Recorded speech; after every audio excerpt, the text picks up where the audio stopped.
swine flu এটা যেহেতু ইনফ্লুয়েঞ্জাৰ type গতিকে আমি আতংকিত হ'ব নালাগে কিন্তু বিশেষকৈ শিশু 2 বছৰৰ তলৰ শিশু আৰু 65 ইয়াৰ্ছৰ ওপৰৰ যিবিলাক বৃদ্ধ লোক আছে সিহঁতক যিহেতু তেখেতসকল ইমিউনো কম্প্ৰমাইজড হয় সিহঁতৰ ইমিউনিটিটো কম থাকে গতিকে সিহঁতৰ হ'লে আমি অকণমান সাৱধানতা ল'ব লাগে আৰু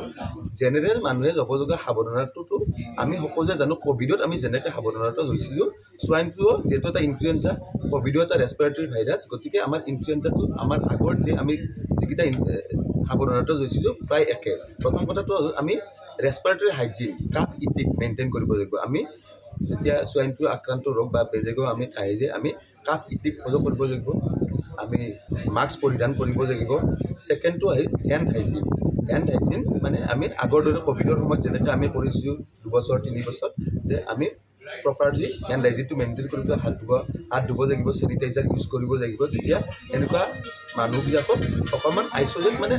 আগৰ দৰে এনেকুৱা নহয় হোম আইচলেশ্যন যেনে বৃদ্ধ লোক যদি হয় বৃদ্ধ লোকে অকণমান যেতিয়া এপিডেমিকটো হৈ থাকে ঘৰৰ পৰা যিমান পাৰি সিমান কামতে অকল ওলোৱাটো ভাল এইখিনিয়ে হ'ল সাৱধানতা সোয়াইন ফ্লু শিশুসকলৰ কাৰণে যিটো সিহঁতৰ বয়স অনুযায়ী সুষম আহাৰ যেহেতু ইমিউনিটিটো বঢ়াবৰ কাৰণে সুষম আহাৰটো খুবেই ইম্পৰ্টেণ্ট বয়স অনুযায়ী যিটো বয়সত যিটো শিশুৰ কাৰণে যেনেকুৱা সুষম আহাৰ লাগে আৰু ছেকেণ্ড কথা ইনফ্লুয়েঞ্জা সোয়াইন ফ্লুটো মানুহৰ পৰা মানুহৰ বিয়পে গতিকে যাৰ মানে ধৰক সোয়াইন ফ্লু যেতিয়া হৈছে তেতিয়া শিশুসকলক যেনেকৈ ইনফ্লুয়েঞ্জা হোৱা কাহ জ্বৰ চৰ্দি হৈ থকা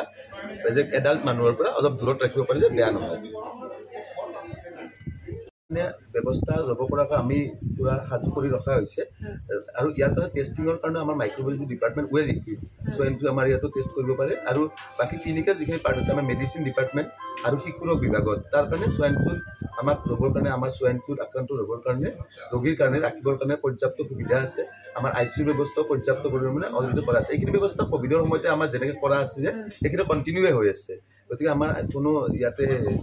হেৰি নাই যদি কিবা কাৰণত কেছ আহেও আমাৰ গোটেইখিনি ব্যৱস্থা অলৰেডি আমাৰ এটা চিষ্টেম এটা চলিয়ে আছে এনেকুৱা কেছ আহিলে যে কেনেকৈ আমি কৰিম আমাৰ এটা SOP এটা ষ্টেণ্ডাৰ্ড অপাৰেটিং প্ৰচিডিউৰ এটা আমাৰ অলৰেডি এটা GMCHত আছে